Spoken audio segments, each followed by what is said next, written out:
বিসমিল্লাহির রহমানির রহিম। সুপ্রিয় শ্রোতা বন্ধুগণ, আসসালামু আলাইকুম ওয়া রাহমাতুল্লাহ। এখন মূল্যবান ওয়াজ পেশ করছেন হযরতুল আল্লাম নুরুল অলিপুরি। প্রযোজনা ও পরিবেশনায় তমুদ্দুন প্রোডাক্টস, ঢাকা। শুনুন ধারাবাহিক আলোচনার প্রথম খণ্ড। সুপ্রিয় শ্রোতা বন্ধু, সেই আইনের মধ্যে উল্লেখ করলো, কোন স্বামী যদি তার স্ত্রীকে তালাক দেয়, 1 তালাক দোক, 2 তালাক দোক, 3 তালাক দোক, এটা কোনো তালাকই নয় যতক্ষণ পর্যন্ত ইউনিয়ন চেয়ারম্যানকে অবগত না করবে। ইউনিয়ন চেয়ারম্যানকে অবগত করলে পরেও এটা কোনো তালাকই নয় যতক্ষণ পর্যন্ত ইউনিয়ন চেয়ারম্যান আবার আপোষ মীমাংসার চেষ্টা না করবে। আপোষ মীমাংসার চেষ্টা করে যদি চেয়ারম্যান ব্যর্থ হয়, তাহলে তাদের মধ্যে মাত্র 1 তালাক গণ্য হবে। দিছিল ক তালাক? গণ্য হইল ক তালাক? এই আইন বানাইল কে? আইয়ুব খান। সমস্ত উলামায়ে কেরাম বিরোধিতা করেছিলেন, সমস্ত উলামায়ে কেরাম, কিন্তু বাংলাদেশে আইজও অনুসরণ করে চলছে। বাংলাদেশে আইজও অনুসরণ করিয়া চলছে। বাংলাদেশের আদালতে এই আইনটা চালু হয়েছে মোল্লারার কথায় না কর্তারার কথায়? রাজাকারকে আর আলবদরকে? আবারও বুঝে শুনে বলুন, পাকিস্তান বিরোধীরা রাজাকার না অনুসারীরা?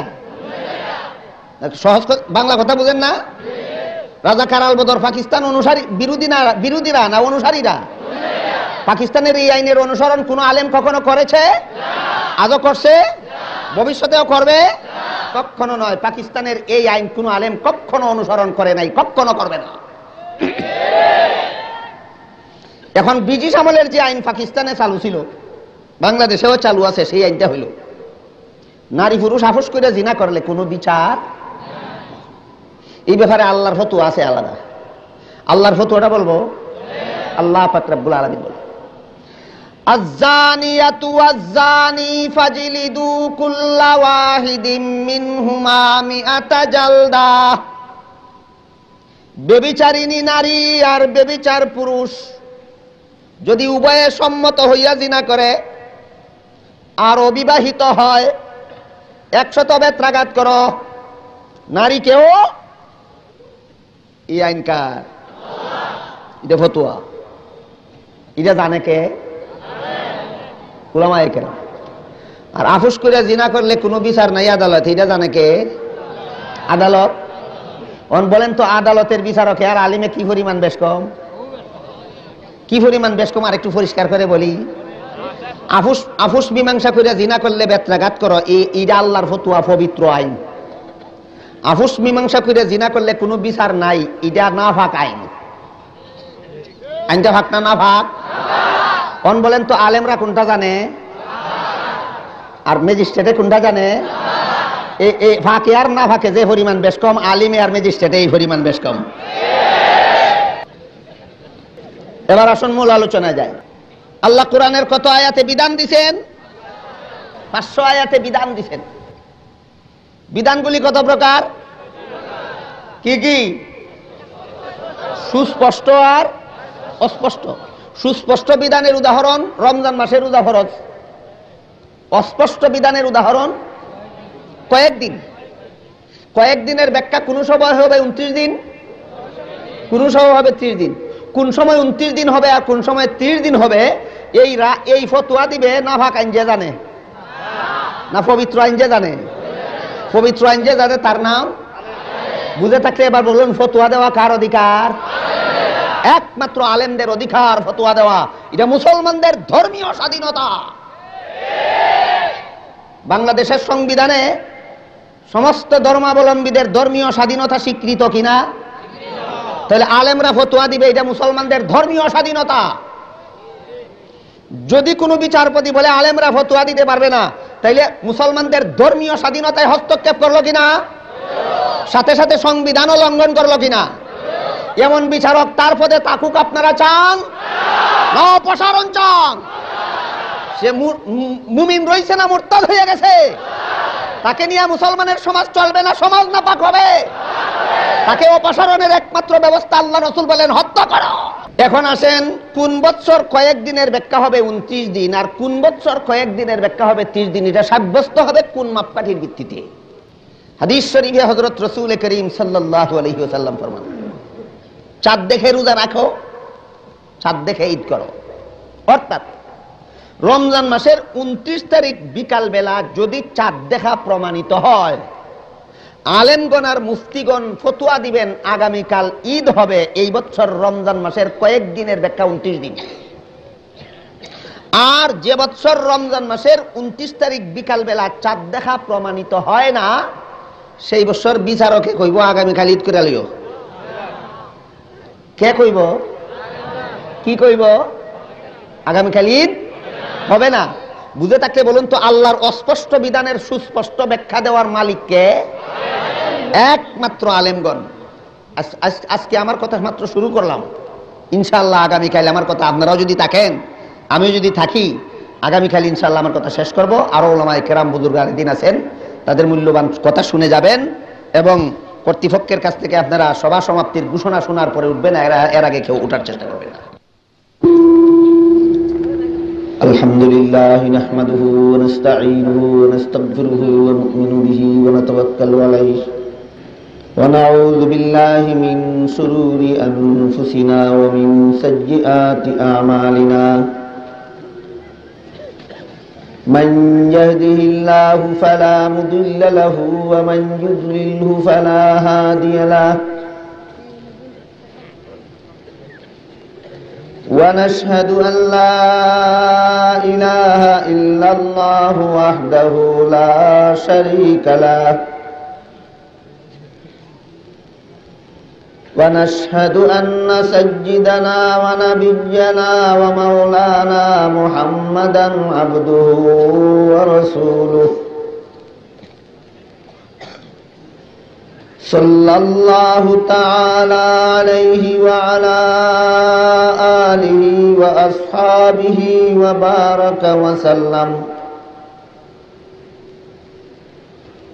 أما بعد فأعوذ بالله من الشيطان الرجيم. بسم الله الرحمن الرحيم. اليوم أكملت لكم دينكم وأتممت عليكم نعمتي ورضيت لكم الإسلام دينا. وقال رسول الله صلى الله عليه وسلم: بدأ الإسلام غريبا وسيعود كما بدأ فطوبى للغرباء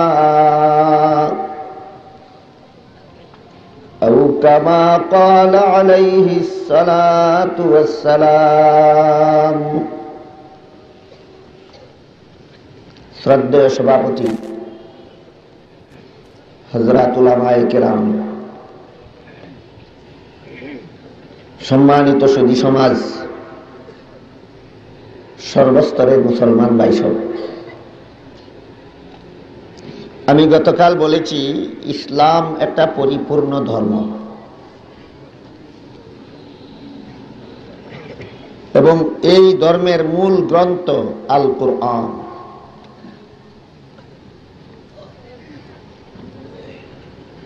পবিত্র কোরআনের 6666 আয়াতের ব্যাখ্যা হযরত রাসূল করিম সাল্লাল্লাহু আলাইহি ওয়াসাল্লামের রেখে যাওয়া লক্ষ লক্ষ হাদিস, আর রাসূল করিম সাল্লাল্লাহু আলাইহি ওয়াসাল্লামের রেখে যাওয়া লক্ষ লক্ষ হাদিসের ব্যাখ্যা চার মাযহাবের ইমামগণের বর্ণিত কোটি কোটি মাসআলা মাসাইল। ধারাবাহিকভাবে এই কথাগুলি আপনাদের স্মরণ থাকলে আমি আশা করি আমার সামনের কথাগুলি বোঝা আপনাদের সহজ। ইসলাম একটা পরিপূর্ণ ধর্ম। এই ধর্মের মূল গ্রন্থ আল কুরআন। লক্ষ লক্ষ হাদিস এই কোরআনের ব্যাখ্যা, আর চার মাযহাবের ইমামগণের বর্ণিত কোটি কোটি মাসআলা মাসাইল হাদিসের ব্যাখ্যা। এই কোরআনের সর্বমোট ৬,৬৬৬ আয়াতের ৫০০ আয়াতে আছে বিধিবিধান, যা গতকাল বলা হয়েছে। ইসলামকে যদি শুধুমাত্র পরিপূর্ণ জীবন বিধান বলা হয়, তাহলে কোরআনের ১৩ ভাগের ১২ ভাগ ইসলাম থেকে বাদ পড়ে যায়। ৬,৬৬৬ আয়াতের ৫০০ আয়াতে বিধান আছে, অর্থাৎ প্রায় ১৩ ভাগের ১ ভাগ আয়াতে বিধান আছে। আরো ১২ ভাগ ১২ অংশ কোরআন, অর্থাৎ কোরআনের আরো প্রায় ৬,০০০ আয়াতের কোন একটি আয়াতেও বিধান নাই, বিধান আছে মাত্র ৫০০ আয়াত। শুধু বিধান সম্বলিত আয়াতগুলির নাম ইসলাম, না সবগুলি আয়াতের সমন্বয়ে ইসলাম? এই জন্য বলেছি শুধু ইসলামকে শুধুমাত্র জীবন বিধান বললে কোরআনের বিধান সম্বলিত আয়াতগুলিকে ইসলামে গণ্য করা হয়, আর যে আয়াতগুলিতে কোনো বিধান নাই প্রায় ৬,০০০ আয়াতগুলিকে ইসলাম থেকে বহির্ভূত রাখা হয়। এজন্য গতকাল বলেছিলাম কোরআনের বর্ণিত বিধান ৫০০ আয়াতের বিধান, আর বাকি ৬,০০০ আয়াতে বর্ণিত আর একটা জিনিস। গতকাল ওয়াদা দিয়েছিলাম সেই আরেকটা জিনিস কি পরে বলা হবে।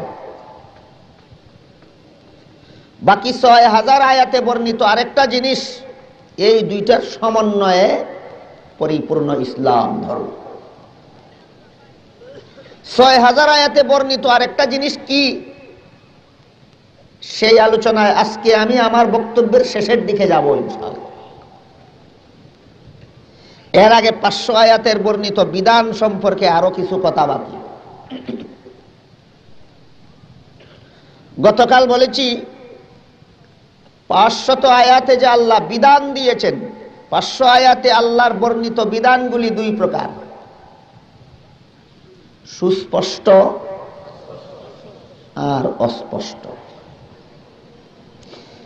৫০০ আয়াতের কিছু আয়াতে আল্লাহ সুস্পষ্ট বিধান দিয়েছেন মানব জাতির জন্য, আর কিছু আয়াতে অস্পষ্ট বিধান দিয়েছেন। সুস্পষ্ট বিধান দিয়েছেন মানুষের জীবনে যত অপরিবর্তনীয় অবস্থা আছে সেই অবস্থাগুলির বিধান দিয়েছেন সুস্পষ্ট, আর মানুষের জীবনে যে সমস্ত অবস্থা আসবে পরিবর্তনীয়, কোন সময় একরকম কোন সময় আরেক রকম, সেই সংক্রান্ত বিধানগুলি আল্লাহ দিয়েছেন কোরআনে অস্পষ্ট। কারণ পরিবর্তনীয় অবস্থায় সুস্পষ্ট বিধান দিলে যখন অবস্থার পরিবর্তন হয়ে যাবে তখন সেই বিধান অচল হয়ে যাবে। অথচ আল্লাহর ফতোয়া অচল হয়ে যাওয়ার জন্য কোরআন নাজিল করেন নাই, শেষ নবীর কাছে নাজিল করেন নাই। কিয়ামত পর্যন্ত আল্লাহর সুস্পষ্ট এবং অস্পষ্ট ফতোয়াগুলি চালু থাকার জন্য এই কোরআন শেষ নবী মুহাম্মদুর রাসূলুল্লাহ সাল্লাল্লাহু আলাইহি ওয়াসাল্লামের কাছে নাজিল হয়েছে। সুস্পষ্ট এবং অস্পষ্ট বিধানের উদাহরণ কালকে আপনাদেরকে আমি শুনিয়েছি। কোন মাসে রোজা রাখতে হবে এই ব্যাপারে আল্লাহর ফতোয়া সুস্পষ্ট। কি ফতোয়া? রমজান মাসে রোজা রাখতে হবে, এটা সুস্পষ্ট ফতোয়া। কতদিন রোজা রাখতে হবে এই ব্যাপারে আল্লাহর ফতোয়া অস্পষ্ট।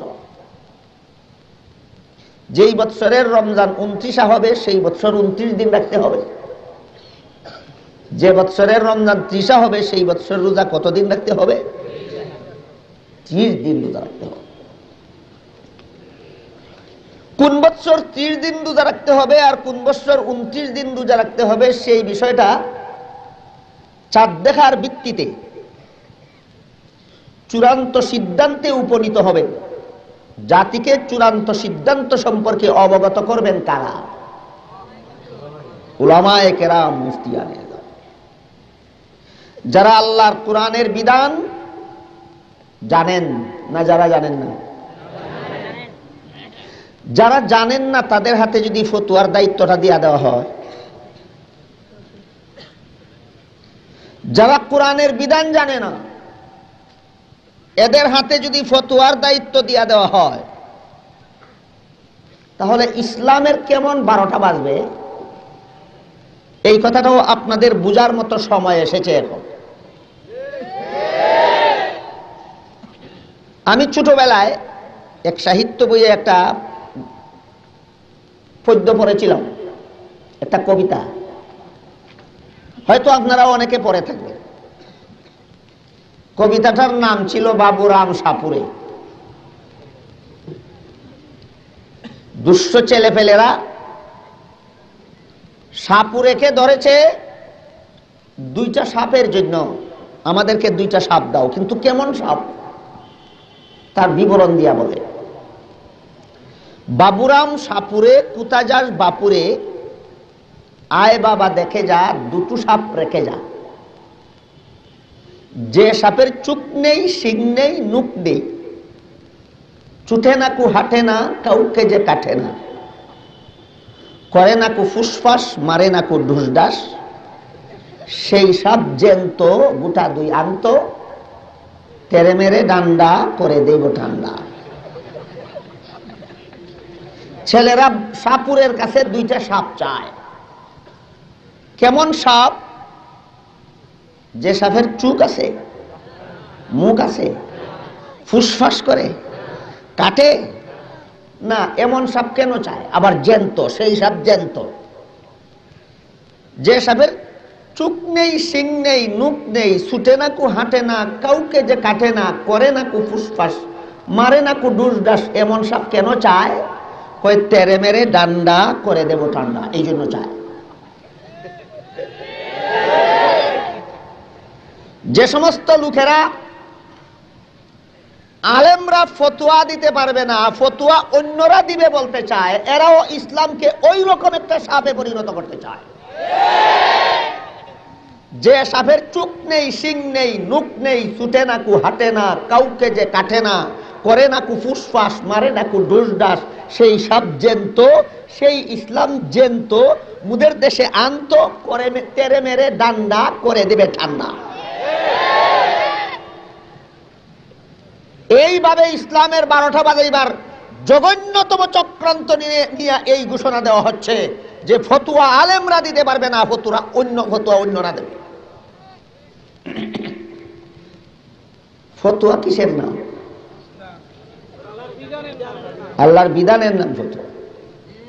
কোথায় আছে? ব্যাখ্যা কোথায়? তার ব্যাখ্যা 4 মাযহাবের ইমামগণের মাসালা। জানে কে? কুরআন জানে কে? হাদিস জানে কে? 4 মাযহাবের ইমামগণের রায় জানে কে? এরা দিতে পারবে না ফতোয়া। যারা কুরআন জানে এরা ফতোয়া দিতে পারবে না। যারা হাদিস জানে, অথচ কুরআনের বিধানের নাম ওই ফতোয়া, যারা কুরআন জানে এরা ফতোয়া দিতে পারবে না। যারা হাদিস জানে এরা ফতোয়া দিতে পারবে না। যারা 4 মাযহাবের ইমামগণের মাসআলা মাসাইল জানে এরা ফতোয়া দিতে পারবে না। যে জানে না সে ফতোয়া দিবে। তার ফতোয়া ইসলামের 12টা বাজবে কিনা? তাহলে এই রায়ের একমাত্র উদ্দেশ্য হইল ইসলামকে 12টা বাজাইয়া দেওয়া। চান আপনারা ইসলামের 12টা বাজুক? তাহলে ফতোয়া দেওয়ার অধিকার, এটা মুসলমানদের ধর্মীয় স্বাধীনতা। ফতোয়া দেওয়ার অধিকার আল্লাহ আলেমদের হাতে ন্যস্ত করেছেন, এটা মুসলমানদের ধর্মীয় স্বাধীনতা। এখানে হস্তক্ষেপ করার মানেই হইল মুসলমানদের ধর্মীয় স্বাধীনতা খর্ব করে দেওয়া। অথচ আশ্চর্যের ব্যাপার, হিন্দুরা বেদের কথা বলতে পারবে না এমন কোন রায় আদালতে হয় না। ইহুদিরা বাইবেলের কথা বলতে পারবে না এমন কোন রায় আদালতে হয় না। খ্রিস্টানেরা ইনজিলের কথা বলতে পারবে না এমন কোন রায় আদালতে হয় না, কিন্তু আলেমরা কোরআনের ফতোয়া বলতে পারবে না এই রায় আদালতে হয়। তাহলে সংবিধানে কোন ধর্মের স্বাধীনতা স্বীকৃত হইল? বাংলাদেশের সংবিধানে কোন ধর্মের স্বাধীনতা স্বীকৃত হইল? নতুন ভাবে ভেবে দেখার সময় এসেছে, নতুন ভাবে চিন্তা ভাবনা করার সময় এসেছে। বাংলাদেশের সংবিধানে ধর্মীয় স্বাধীনতা স্বীকৃত না অস্বীকৃত?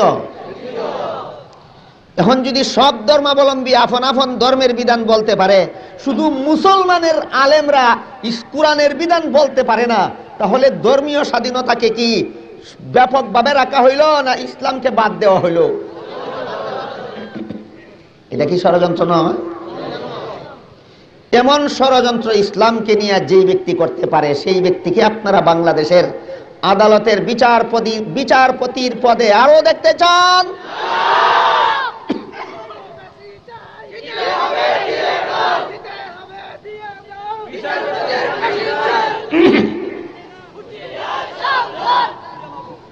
ভাইয়েরা আমার, পবিত্র কোরআনে আল্লাহর ফতোয়াগুলি যে দুই ভাগে বিভক্ত করা আছে, কতগুলি ফতোয়া সুস্পষ্ট আর কতগুলি ফতোয়া অস্পষ্ট।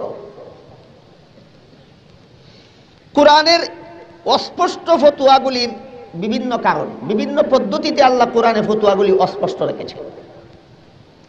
বিশেষত কোরআনের অস্পষ্ট ফতোয়াগুলি আল্লাহ কোরআনে তিনটা পদ্ধতিতে অস্পষ্ট রেখেছে। একটা পদ্ধতি হইল, কোরআনে কোন বিষয় এমন আছে যে বিষয়গুলি পরিষ্কার ভাষায় কোরআনে বর্ণনাই করা হয় না, অতি সুতীক্ষ্ণ ইঙ্গিতে বর্ণনা করা হয়েছে, পরিষ্কার ভাষায় বর্ণনাই করা হয় নাই। এইটার ব্যাখ্যা বিশ্লেষণের দরকার পড়ে। আর কোন বিষয় আছে পরিষ্কার ভাষায় বর্ণনা করা হয়েছে কিন্তু অর্থ সুনির্দিষ্ট নয়, ভিন্ন ভিন্ন অর্থ হওয়ার সম্ভাবনা আছে। কোন আয়াত এমনও আছে পরিষ্কার ভাষায় কোরআনে বর্ণিত কিন্তু অর্থ সুনির্দিষ্ট নয়, ভিন্ন ভিন্ন অর্থ হইতে পারে। যেমন এর একটা উদাহরণ আমি আপনাদের পেশ করি। রোজা সম্পর্কে ফতোয়া দিয়ে আল্লাহ এক আয়াতে বলেন, ওয়ালাল্লাযীনা ইউতীকুনাহু ফিদিয়াতুন তাআমু মিসকিন। যারা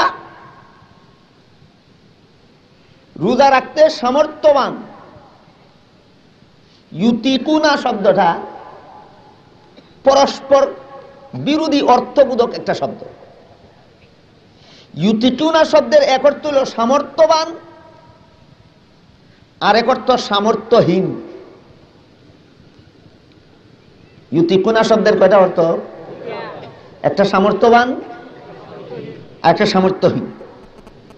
এবার বলেন তো আয়াতের মর্ম সুস্পষ্ট কিভাবে হয়? আল্লাহ বলেন, ওয়া আলাল্লাযীনা ইউতীকুনাহু ফিদিয়াতুন তাআমু মিসকিন। যারা রোজা রাখতে সামর্থ্যবান অথবা সামর্থ্যহীন, তারা রোজার বিনিময়ে আলাদা সদকা দিবে, রোজা না রেখে আলাদা সদকা দিবে। সামর্থ্যবান হইলে সদকা দিবে না সামর্থ্যহীন হইলে সদকা দিবে, এই ব্যাপারটা আয়াতের দ্বারা সুস্পষ্ট নয়। আয়াতের দ্বারা, কারণ ইউতীকুনার এক অর্থ সামর্থ্যবান আর এক অর্থ সামর্থ্যহীন। কাজে সামর্থ্যবান অর্থ নিলে এক ব্যাখ্যা হয়, আর সামর্থ্যহীন অর্থ নিলে আরেক ব্যাখ্যা হয়। তাহলে এটা কি সুস্পষ্ট অর্থবোধক না অস্পষ্ট অর্থবোধক? অস্পষ্ট অর্থবোধক। এই সমস্ত আয়াতের ব্যাখ্যা বিশ্লেষণের মাধ্যমে সুস্পষ্ট সিদ্ধান্ত ঘোষণা করবেন কোন ব্যক্তি? যে ব্যক্তি কোরআন বুঝে না। কি বলেন আপনারা? যে কোরআন বুঝে না সে এই সমস্ত আয়াতের ব্যাখ্যা দিবে? চেষ্টা করি। ইউতীকুনা যে দুইটা অর্থ, যারা রোজা রাখতে সামর্থ্যবান আর যারা রোজা রাখতে সামর্থ্যহীন, দুনো দলের ব্যাপারে আল্লাহ যে বিধান দিলেন, রোজা না রেখে আলাদা সদকা দিবে, যেটাকে ফিদিয়া বলা হয় পরিভাষাগতভাবে। এখন কি রোজার সামর্থ্যবানদের জন্য আল্লাহ বিধান দিলেন, না রোজার সামর্থ্যহীনদের জন্য আল্লাহ বিধান দিলেন?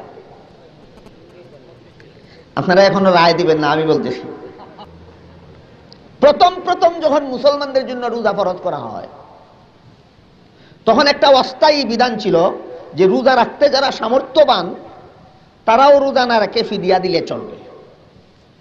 প্রথম প্রথম যখন রোজা ফরজ করা হয়, তখন রোজা রাখতে যারা সামর্থ্যবান তাদের জন্য রোজা না রেখে ফিদিয়া দেওয়ার একটা ফতোয়া ছিল। কিন্তু সেই বিধানটা স্থায়ী ছিল না, সেই বিধানটা ছিল মেয়াদি। সেই বিধানটা মেয়াদি।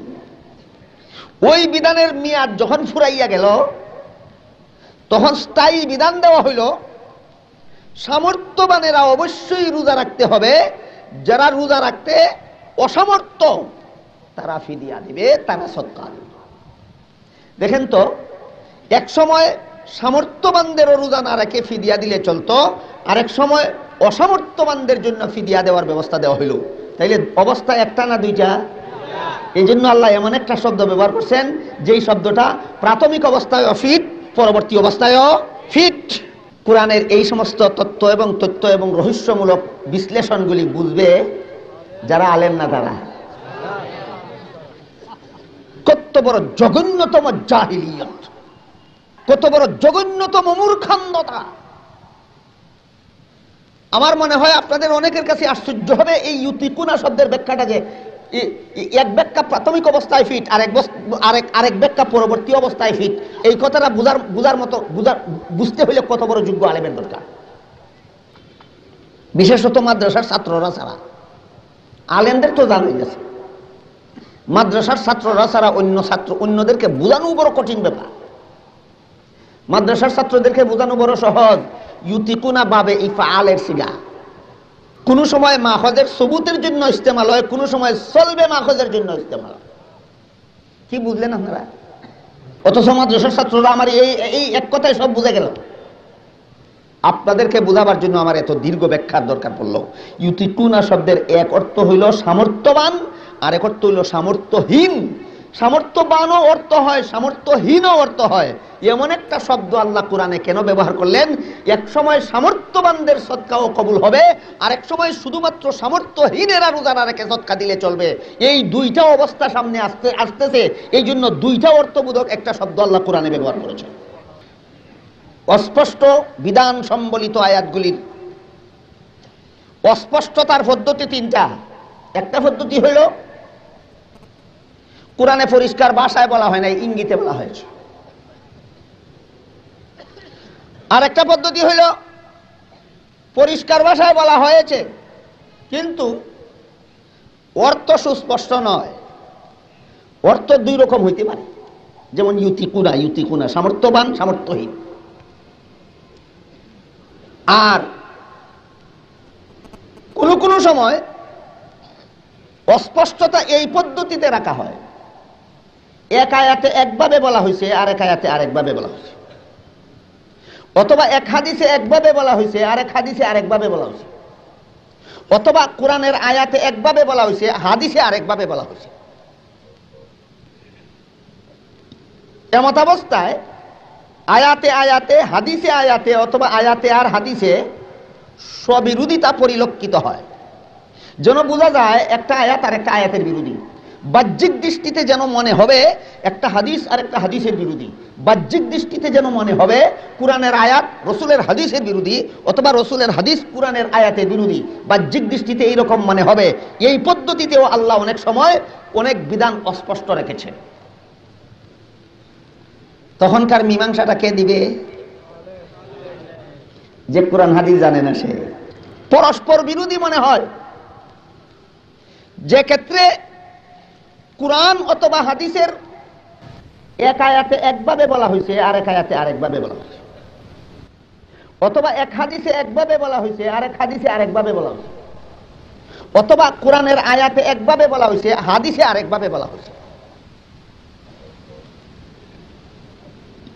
এমত অবস্থায় আয়াতে আয়াতে, হাদিসে আয়াতে, অথবা আয়াতে আর হাদিসে স্ববিরোধিতা পরিলক্ষিত হয়, যেন বোঝা যায় একটা আয়াত আর একটা আয়াতের বিরোধী। বাহ্যিক দৃষ্টিতে যেন মনে হবে একটা হাদিস আর একটা হাদিসের বিরোধী, বাহ্যিক দৃষ্টিতে যেন মনে হবে কুরআনের আয়াত রসুলের হাদিসের বিরোধী, অথবা রসুলের হাদিস কুরআনের আয়াতের বিরোধী। বাহ্যিক দৃষ্টিতে এইরকম মনে হবে। এই পদ্ধতিতেও আল্লাহ অনেক সময় অনেক বিধান অস্পষ্ট রেখেছে।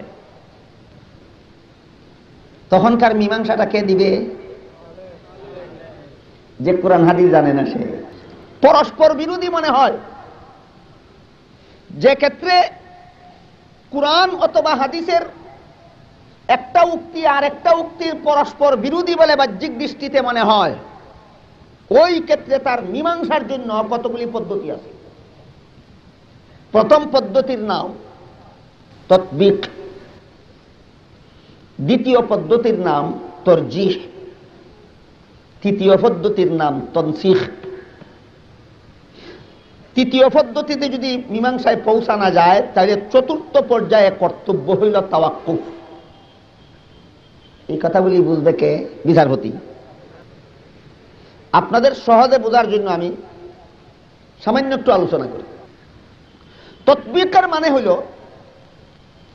কুরআন হাদিসের দুইটা উক্তি, যে দুইটা উক্তিকে বাহ্যিক দৃষ্টিতে পরস্পর বিরোধী দেখা যায়, এই দুটা উক্তির এমন ব্যাখ্যা বাইর করতে হবে যে ব্যাখ্যা মতে দুটাকে বজায় রাখা যায়, একটা আর একটার বিরোধী সাব্যস্ত না হয়। এটার নাম তাতবিক। যদি ব্যাখ্যা বাইর করার কোনো অবকাশ না পাওয়া যায়, তাহলে একটার উপর আর একটার প্রাধান্য দিতে হবে। এটার নাম হইল তরজিহ। তাও যদি সম্ভব না হয়, তাহলে একটার বিধানের দ্বারা আর একটার বিধানকে রহিত সাব্যস্ত করতে হবে। এটার নাম তনসিখ। তাও যদি সম্ভব না হয়, যতক্ষণ পর্যন্ত মীমাংসায় পৌঁছানো যায় ততক্ষণ পর্যন্ত এই ব্যাপারে নীরবতা অবলম্বন করতে হবে। এটার নাম তাওয়াক্কুফ। বিষয়গুলি বুঝবে কে? এখন যদি এই সমস্ত বিষয়ের মীমাংসার নামিত হতোয়া দায়িত্ব যদি বিচারকের হাতে দেওয়া হয়, ইসলামের দশাটা কি হবে? 12টা বাজবে না? বাবুরাম সাপুরের সাপের মতো হবে না? এরও একটা উদাহরণ আমি আপনাদের সামনে পেশ করি। সহিহ বুখারী শরীফের দুইটা হাদিস আছে। বাহ্যিক দৃষ্টিতে একটা হাদিস আর একটা হাদিসের বিরোধী বলে মনে হয়, অথচ দুটো হাদিসই সহিহ বুখারী শরীফ। দুটো হাদিসই সহিহ বুখারী শরীফ। বাহ্যিক দৃষ্টিতে একটা হাদিস আর একটা হাদিসের বিরোধী বলে মনে হয়। আসলে আমি বাহ্যিক দৃষ্টিতে বলতেছি কেন? আপনারা কি আসলে মনে করেন আল্লাহর এক কথা আর এক কথার বিরোধী হতে পারে? রসুলের এক কথা আর এক কথার বিরোধী হতে পারে? আল্লাহর কথা রসুলের কথার বিরোধী, রসুলের কথা আল্লাহর কথার বিরোধী আসলে হতে পারে? হতে পারে না। কিন্তু বাহ্যিক দৃষ্টিতে মনে হয় মীমাংসায় পৌঁছার আগে, সিদ্ধান্তে পৌঁছার আগে, ফতোয়া চূড়ান্ত হওয়ার আগে বাহ্যিক দৃষ্টিতে মনে হয় যেন একটা আরেকটার বিরোধী। এই ব্যাপারে আপনাদের একটা মজার ঘটনা শোনাই, বাস্তব ঘটনা। আমাদের হবিগঞ্জে দুই রাজনৈতিক দল ওয়াল রাইটিং করছে। এক দলে ওয়াল রাইটিং করছে আমরা আল্লাহর সৈনিক অমুক দল, আরেক দলে ওয়াল রাইটিং করছে আমরা রসুলের সৈনিক তমুক দল। এক দল নিজেদেরকে আল্লাহর সৈনিক দাবি করে ওয়াল রাইটিং করছে, আরেক দল নিজেদেরকে রসুলের সৈনিক দাবি করে ওয়াল রাইটিং করছে। এই ওয়াল রাইটিং এর কিছুদিন পরেই এই দুটো দলে লাগছে মারামারি, রক্তপাত হয়ে গেছে। পরিস্থিতি ঠান্ডা হওয়ার পরে দুটো দলের নেতারার সাথে আমার কিছু পরিচয় আছে। জিজ্ঞেস করলাম, তোমাদের আল্লাহ আর রসুলে আজকাল যেমন একটু গরমিল হয়ে গেল। বলে এটা কেমন কথা? বলে তোমরা হইলে আল্লাহর দল আর তারা হইলে রসুলের দল, তোমরা দুটো দলে মারামারি হইলো কেমন করে? আল্লাহ আর রসুলে মিল থাকলে। আসল ব্যাপার এরাও আল্লাহর দল নয়, তারাও রসুলের দল নয়। যার যেভাবে মনে চায় সেইভাবেই আল্লাহকে অথবা রসুলকে পক্ষ বানায়। তা না হলে আল্লাহর দলে আর রসুলের দলে আবার মারামারি হয় কেমন করে? এই জন্য বলতেছি, আপনারা কি মনে করেন আসলেই আল্লাহর এক কথা আর এক কথার বিরোধী হতে পারে? আসলেই রসুলের এক কথা আর এক কথার বিরোধী হতে পারে? আসলেই আল্লাহর কথা রসুলের কথা অথবা রসুলের কথা আল্লাহর কথার বিরোধী হতে পারে? কখনো নয়।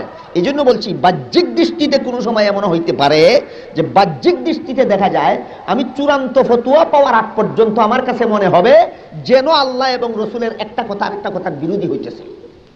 এর একটা উদাহরণ পেশ করি, যেমন সহিহ বুখারী শরীফের দুইটা হাদিস। এক হাদিসে উল্লেখ আছে হযরত জিবরাইল আলাইহিস সালাম রাসূল করিম সাল্লাল্লাহু আলাইহি ওয়াসাল্লামকে এক মিছিলে আসরের নামাজ পড়াইছে। আর এক হাদিসের দ্বারা প্রমাণিত দুই মিছিলে আসরের নামাজের সময় হয়। মিছিল কথার অর্থ না বুঝলে তো আবার এই কথাটা বলার কোনো সার্থকতা নেই। মিছিল কি? এই মিছিল আলেমরা জানেন আর মাদ্রাসার ছাত্ররা বুঝবে, এছাড়া আপনাদেরকে খুলে না বলা পর্যন্ত বোঝার কোনো উপায় নাই।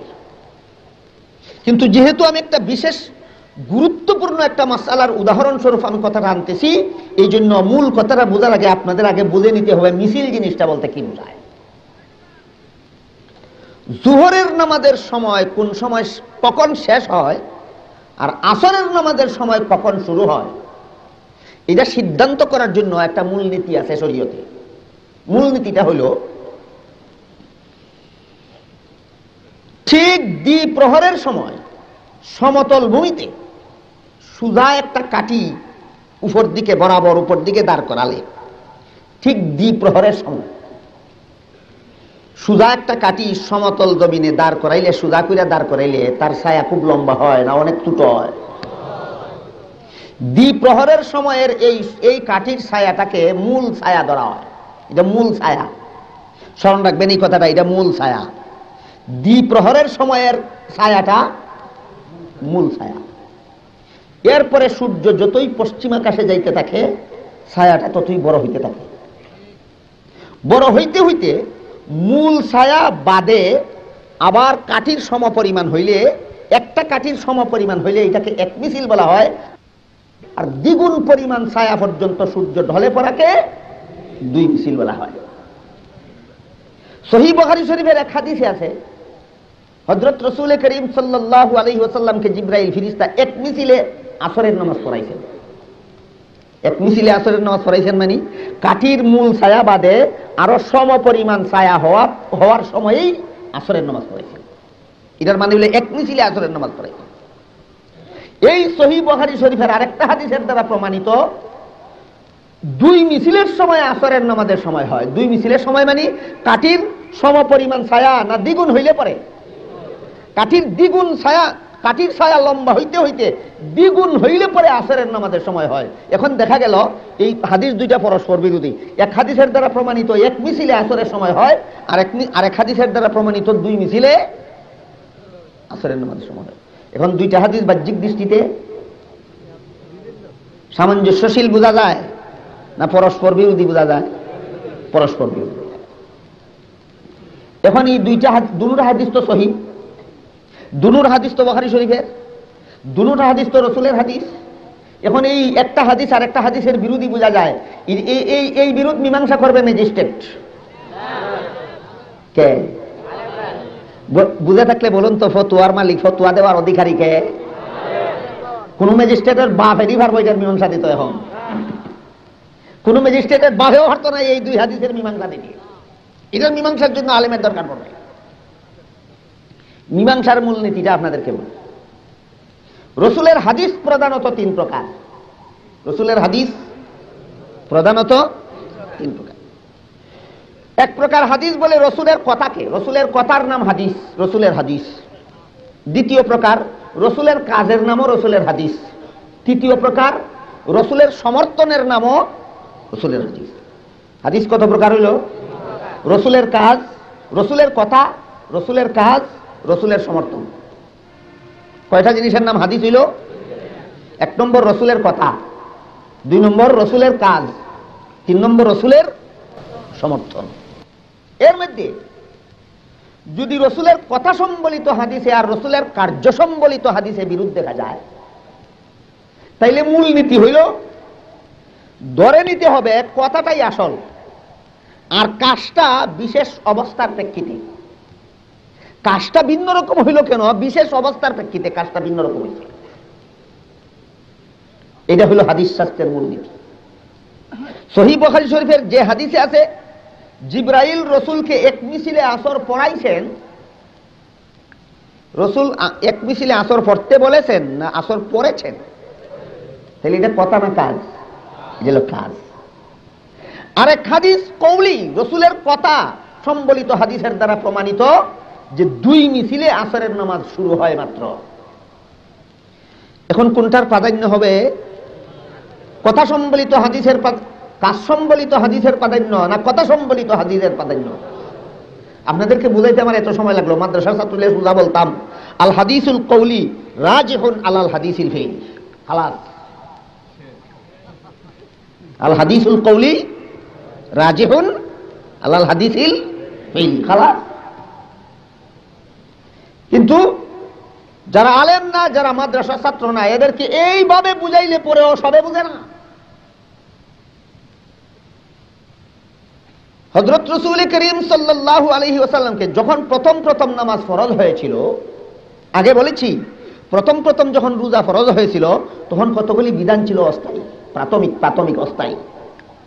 পরবর্তীতে ওই বিধানগুলির মেয়াদ শেষ হওয়ার পরে নতুন বিধান দেওয়া হয়েছে স্থায়ী। রোজার বেলায় এমন অবস্থা ছিল কিনা? যেমন প্রথম যখন রোজা ফরজ হয়েছিল তখন রোজা রাখার সামর্থ্য থাকা সত্ত্বেও রোজা না রেখে সদকা করলে চলত। এটা স্থায়ী বিধান ছিল না অস্থায়ী? পরবর্তীতে এই অস্থায়ী বিধানের মেয়াদ যখন শেষ হইল তখন স্থায়ী বিধান দেওয়া হইল, এখন থেকে কিয়ামত পর্যন্ত যত মুসলমান রমজান মাসে রোজা রাখতে সামর্থ্যবান হবে সমস্ত মুসলমানকে রোজা রাখতে হবে। সামর্থ্যবান মুসলমানদের জন্য রোজা না রেখে ফিদিয়া দিলে চলবে না। এটা হলো স্থায়ী বিধান। বলুন তো, অস্থায়ী বিধান আর স্থায়ী বিধান একরকম না দুই রকম? একটা বিরোধী তো মনে হবেই, কিন্তু দুটোটা একই সময়ে প্রযোজ্য হইলে বিরোধী হতো। একটা প্রথম যুগে প্রযোজ্য আর একটা পরবর্তীতে প্রযোজ্য, সুতরাং কোনো বিরোধ নাই। কথা বুঝে আসছে কিনা দেখেন। ঠিক তেমনি ভাবে হযরত রাসূল করিম সাল্লাল্লাহু আলাইহি ওয়াসাল্লাম এক মিছিলে আসর পড়েছেন প্রথম যখন নামাজ ফরজ হয়েছিল তখন। এটা ছিল একটা অস্থায়ী নিয়ম, এক মিছিলে আসরের নামাজ পড়ে।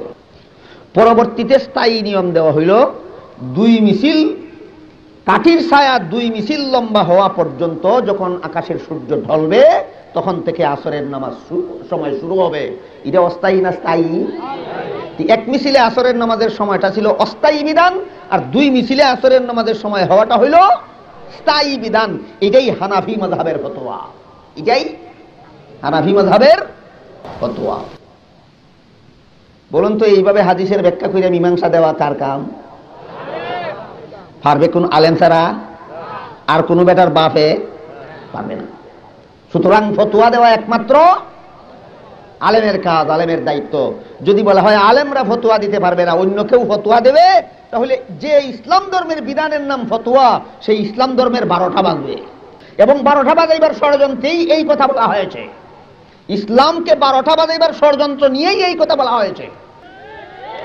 কিছু লোকের আবির্ভাব হয়েছে, এরা বিভিন্ন এলাকায় বিভিন্ন ছদ্ম নামে আত্মপ্রকাশ করে। কোন সময় এরা নাম ধারণ করে আহলে হাদিস, কোন সময় নাম ধারণ করে সলফি, কখনো এদেরকে লামযহাবি নামে পরিচিত করা হয়, কখনো এদেরকে গায়রে মুকাল্লিদ নামে পরিচিত করা হয়। আমার অনুসন্ধানের মাধ্যমে এদের সর্বমোট ধরা পড়েছে 4টা নাম। আমার অনুসন্ধানে এদের সর্বমোট কয়টা নাম ধরা পড়েছে? 4টা নাম। এক নাম আহলে হাদিস, দ্বিতীয় নাম সলফি, তৃতীয় নাম লামযহাবি, চতুর্থ নাম গায়রে মুকাল্লিদ। যেখানে যে নামে পারে সেখানে সেই নামে কাজ করে। আহলে হাদিস এই কথাটা মুসলিম বিশ্বে, মুসলমানের সমাজে 2টা অর্থে প্রচলিত। আহলে হাদিস কথাটা মুসলমান সমাজে কতটা অর্থে প্রচলিত? এক নম্বর অর্থটা সহি, 2 নম্বর অর্থটা গলত। সহি অর্থে আহলে হাদিস তাদেরকে বলা হয় যারা রসুলের হাদিসগুলি জানেন মুখস্থ সনদ সহ। রসুলের হাদিসগুলি যারা মুখস্থ জানেন সনদ সহ, তাদেরকে সহি অর্থে কি বলা হয়? আহলে হাদিস। যেমন হযরত ইমাম বুখারী রাহমাতুল্লাহ, ইনি সহি অর্থে আহলে হাদিস। হযরত ইমাম মুসলিম রাহমাতুল্লাহি আলাইহি সহিহ অর্থে আহলে হাদিস, ইমাম তিরমিজি রাহমাতুল্লাহি আলাইহি সহিহ অর্থে আহলে হাদিস। এই সহিহ অর্থে যাদেরকে আহলে হাদিস বলা হয় এরা আবার দুই প্রকার। এরা কত প্রকার? এক প্রকার আহলে হাদিস সনদ সহ হাদিস জানেন ঠিক, কিন্তু কোন হাদিসের দ্বারা কোন বিধান প্রমাণ হয় তা বুঝেন না। আর এক প্রকার আহলে হাদিস সনদ সহ হাদিসও জানেন, কোন হাদিসের দ্বারা ইসলামের কোন ফতোয়া সিদ্ধান্ত হইল তাও বুঝেন। আহলে সহিহ আহলে হাদিস আবার কয় ভাগে বিভক্ত? ফকিহ আর গায়রে ফকিহ। ফকিহ আর গায়রে ফকিহ। এর মধ্যে যারা সহিহ অর্থে আহলে হাদিস ফকিহ, তাদের জন্য কোনো মাযহাবের অনুকরণ করার দরকার পড়ে না, কারণ তারা নিজেরাই বুঝেন কোন হাদিসের দ্বারা কোন বিধান প্রমাণিত হয়। আর যে সমস্ত আহলে হাদিস সহিহ অর্থে আহলে হাদিস কিন্তু ফকিহ না, কোন হাদিসের দ্বারা কোন বিধান প্রমাণিত হয় তা বুঝেন না, তারা আহলে হাদিস হওয়া সত্ত্বেও কোনো না কোনো মাযহাবের ইমামকে অনুকরণ করা তাদের উপর ওয়াজিব। গেল আহলে হাদিসের একটা অর্থ। এটা গলত অর্থ না সহিহ অর্থ? এটা আবার কয় প্রকার? ফকিহ আর গায়রে ফকিহ। ফকিহ আর গায়রে ফকিহ। আহলে হাদিস কথাটার আরেকটা অর্থ আছে মুসলমান সমাজে প্রচলিত, সেটা গলত। সেই অর্থটা হলো আমি কোনো মাযহাব মানি না, আমি হাদিসে যা আছে তা মানি। এটা আহলে হাদিস কথার গলত অর্থ। আহলে হাদিস কথার গলত অর্থ। আমি কোনো মাযহাব মানি না, আমি কোনো ইমাম মানি না, আমি হাদিসে যা আছে তা মানি। হাদিসে যা আছে তা পালন করি, কোন মাযহাবের অনুকরণ করি না, কোন ইমামের অনুকরণ করি না, হাদিসের অনুকরণ করি। এই আহলে হাদিসের এই অর্থটা গলত কেন? এর এই কেনর জবাবে আমি আপনাদেরকে একটা উদাহরণ বলি। হযরত রাসূল করিম সাল্লাল্লাহু আলাইহি ওয়াসাল্লামের যত হাদিস দুনিয়াতে আছে, এর মধ্যে একটা হাদিসে উল্লেখ আছে আল্লাহর রাসূলের ঘরে একত্রে 9 জন বিবি ছিলেন। আপনারা কি জানেন কেউ রসুলের ঘরে রসুলের বিবি একত্রে কতজন ছিলেন?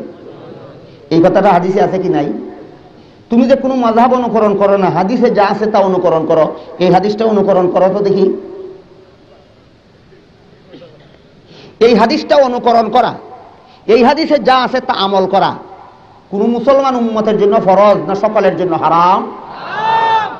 এই অর্থে আহলে হাদিস কি কোনো মুসলমান হইতে পারে? এই অর্থে কোনো মুসলমান আহলে হাদিস হইতে পারে না। কথা বুঝে আসছে কিনা? আমি কোনো মাযহাব মানি না, আমি কোনো ইমাম মানি না, আমি কোনো মাযহাবের ফিকহ মানি না, আমি হাদিসে যা আছে তা অনুকরণ করি, এই অর্থে আহলে হাদিস কোনো মুসলমান হতে পারে না। হাদিসে আরো অনেক কথা আছে যেগুলি কোনো মুসলমানের পক্ষে অনুকরণ সম্ভব নয়। বলবো এক দুইটা। হাদিস শরীফে আছে হযরত রাসূল করিম সাল্লাল্লাহু আলাইহি ওয়াসাল্লাম কুলের শিশু থাকা অবস্থায় উলঙ্গ হন নাই। পারবেন অনুকরণ করতে? পারবেন? তাহলে আমি কোনো মাযহাব মানি না, আমি কোনো ইমাম মানি না, আমি হাদিসে যা আছে তা অনুকরণ করি, সম্ভব? সম্ভব নয়। হাদিসে আছে হযরত রাসূল করিম সাল্লাল্লাহু আলাইহি ওয়াসাল্লাম মায়ের গর্ভ থেকে খতনাকৃত অবস্থায় এবং নাভির নল কর্তিত অবস্থায় ভূমিষ্ঠ হয়েছে, যে কারণে ভূমিষ্ঠ হওয়ার পর তার নার কাটার জন্য আর কোনো দাইয়ের দরকার পড়েনি। পারবেন আপনারা এই হাদিসটা অনুকরণ করতে?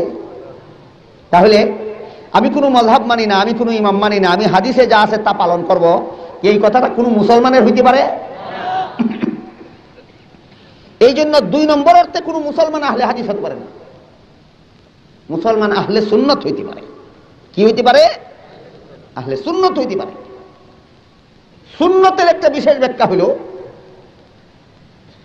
রাসূল করিম সাল্লাল্লাহু আলাইহি ওয়াসাল্লাম যে সমস্ত কাজের জন্য উম্মতকে প্রেরণা দিয়েছেন এগুলি তোমরা করো, এই সমস্ত কাজ হইল সুন্নত। সমস্ত কাজ একটা বিশেষ অর্থে সুন্নত, ব্যাপক অর্থে সুন্নত, অর্থাৎ রসুলের তরিকা, রসুলের অনুসরণীয় তরিকা, উম্মতের জন্য অনুকরণীয় তরিকা। মুসলমান দ্বিতীয় অর্থে আহলে হাদিস হতে পারে না আহলে সুন্নত হতে পারে? আহলে সুন্নত হতে পারে। আহলে হাদিস দ্বিতীয় অর্থে কোনো মুসলমান আহলে হাদিস হতে পারে না। যে কয়েকটা উদাহরণ আপনাদের সামনে রাখলাম, এই সমস্ত বিষয় বোঝা খুব সহজ মনে করতেছেন? অত্যন্ত কঠিন ব্যাপার। খুব সহজ নয়, অত্যন্ত কঠিন ব্যাপার। এই সমস্ত অস্পষ্ট বিষয়গুলির সুস্পষ্ট সিদ্ধান্তে পৌঁছার জন্য, সুস্পষ্ট ফতোয়া দেওয়ার জন্য তাফাক্কুহ ফিদ্দীন, কোন আয়াতের দ্বারা কোন বিধান প্রমাণিত হইল, কোন হাদিসের দ্বারা কোন বিধান প্রমাণিত হইল, ওইটা বুঝার মতো বিশাল জ্ঞানের অধিকারী মানুষের দরকার পড়ে। ওই সমস্ত মানুষদেরকে ইসলামের পরিভাষায় আইম্মায়ে মুজতাহিদিন বলা হয়। যেমন হযরত ইমাম আবু হানিফা রাহমাতুল্লাহ, হযরত ইমাম মালিক রাহমাতুল্লাহি আলাইহি, হযরত ইমাম শাফিঈ রাহমাতুল্লাহি আলাইহি, হযরত ইমাম আহমদ বিন হাম্বল রাহমাতুল্লাহি আলাইহি। এই সমস্ত ইমামগণের সম্পূর্ণ জানা ছিল কোরআনের কোন আয়াতের দ্বারা কোন বিধান প্রমাণিত, রাসূলের কোন হাদিসের দ্বারা ইসলাম ধর্মের কোন কোন বিধান প্রমাণিত, সবগুলি এই সমস্ত ইমামগণের জানা ছিল। এবং কোন পদ্ধতিতে প্রমাণ হইল সেই পদ্ধতি বুঝার মতো যোগ্যতাও তাদের মধ্যে ছিল। ওই সমস্ত ইমামগণকে মুস্তাহিদ ইমাম বলা হয়। এই সমস্ত ইমামগণকে মুস্তাহিদ ইমাম বলা হয়। আপনাদেরও সবার মধ্যে এই যোগ্যতাটা আছে। আপনারা কি করবেন তাইলে? আপনারা কি করবেন এই ব্যাপারে আল্লাহ খুব পরিষ্কার ভাষায় কোরআনে বলেন, ফাসআলু আহলায যিকরি ইন কুনতুম লা তা'লামুন। তোমরা যদি না জানো, যারা জানে তাদেরকে জিজ্ঞাসা করে করে আমল করো। বলুন তো, কুরআন হাদিসের কোন অংশের দ্বারা ইসলাম ধর্মের কোন বিধান প্রমাণিত হইল, এটা আমরা বেশি জানি না চার মাযহাবের ইমামগণ বেশি জানেন? তাহলে আমাদের করতে হবে কি? তাদের অনুসরণ করতে হবে, তাদের অনুকরণ করতে হবে। এর নামই মাযহাব, এর নামেই মাযহাব। মাযহাব অন্ধ অনুকরণের নাম, অপেক্ষাকৃত জ্ঞানীদের অনুসরণের নাম।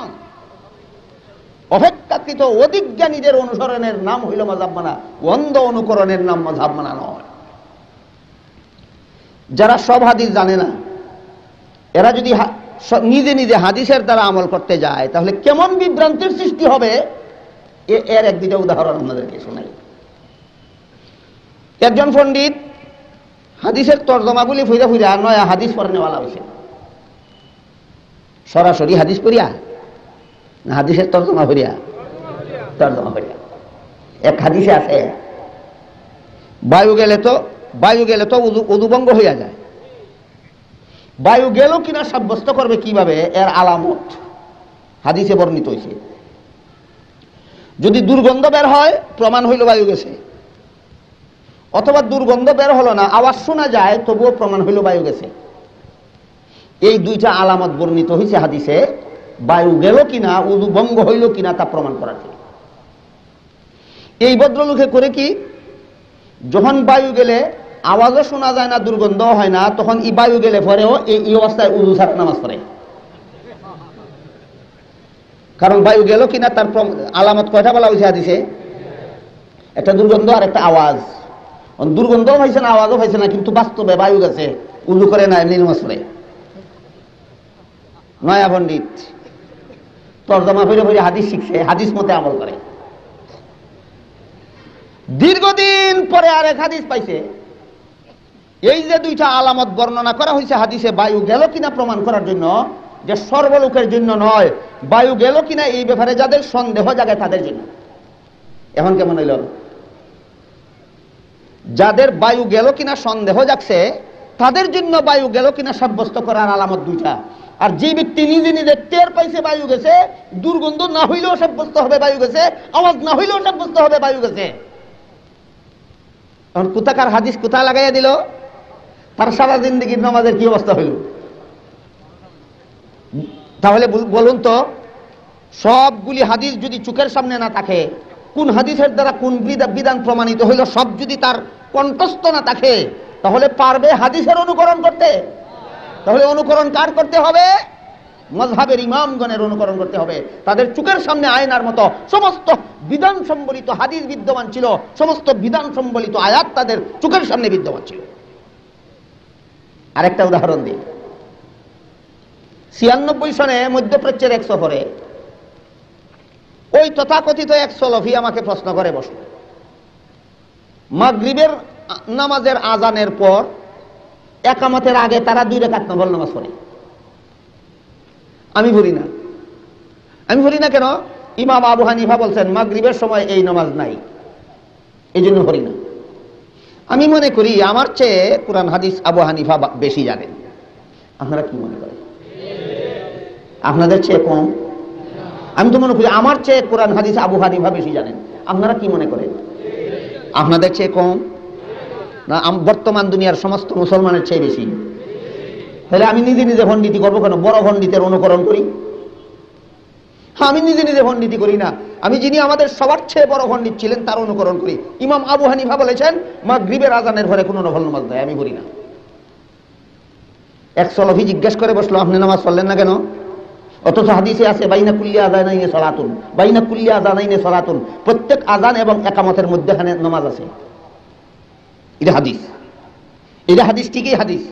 এই হাদিসে আছে বাইনা কুল্লি আযানাইনে সালাতুন, প্রত্যেক আযান এবং একামতের মধ্যখানে নফল নামাজ আছে। তুমি পড়লা না কেন আমাকে জিজ্ঞেস করো।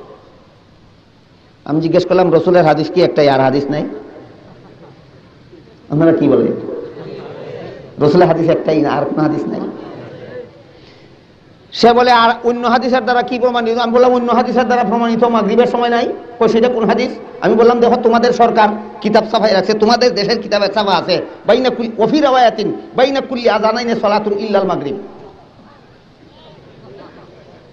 বাইনা কুল্লি আযানাইনে সালাতুন ইল্লাল মাগরিব। সে শুধু বাইনা কুল্লি আযানাইনে সালাতুন হাদিস চাইছে, ও ইল্লাল মাগরিব হাদিসের খবরও নাই তার। এ বলে হাদিস আমল করে। হাদিস আমল হইছে না হাদিস বর্জন হইছে?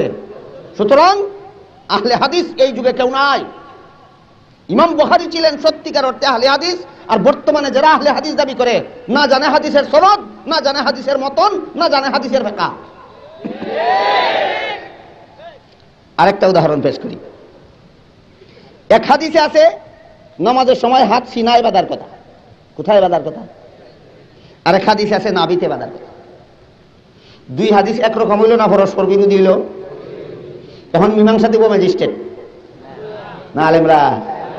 আলেমরার মধ্যে যিনি বড় আলেম, বর্তমান দুনিয়ার মুফতিরা বড় আলেম না ইমাম আবু হানিফা বড় আলেম? কেমন সুন্দর মীমাংসা দিচ্ছেন দেখেন।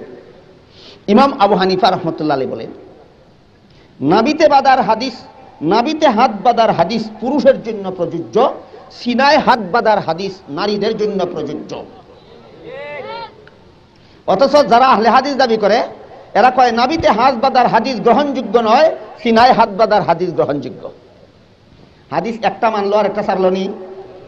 আর ইমাম আবু হানিফা কোনো হাদিস ছাড়লেন না, সব হাদিস আমল করলেন। তাহলে এই তথাকথিত আহলে হাদিসরাই আহলে হাদিস না ইমামগণই আসলে আহলে হাদিস? এই জন্য বলছিলাম এই সমস্ত জটিল জটিল ব্যাপার, এই সমস্ত সূক্ষ্মাতি সূক্ষ্ম এই অস্পষ্ট বিষয়গুলি কোরআন হাদিসের, এইগুলি ব্যাখ্যা দেওয়ার যোগ্য বর্তমান দুনিয়ার কোনো আলেম হবেন দূরের কথা, 4 মাযহাবের ইমামগণ ছাড়া এইগুলির সুষ্ঠু সমাধান দেওয়ার মতো আর কেউ নাই। সুতরাং শুধু ম্যাজিস্ট্রেটে ফতোয়া দিতে পারবে না তাই নয়, বর্তমান দুনিয়ার কোনো আলেমও নতুন কোনো ফতোয়া দিতে পারবে না। 4 মাযহাবের ইমামগণ যত ফতোয়া লিপিবদ্ধ করে দিয়েছেন সেইগুলির আলোকেই মীমাংসা দিতে হবে। আরেকটা বিধানের কথা বলি। আল্লাহ পাক রব্বুল আলামিন, আপনারা কি অতিষ্ঠ হয়ে যাচ্ছেন? এক আয়াতে বলেন আত-তালাকু মাররাতানি ফাইমসাকুম বিমারুফিন আও তাসরিহুম বিইহসান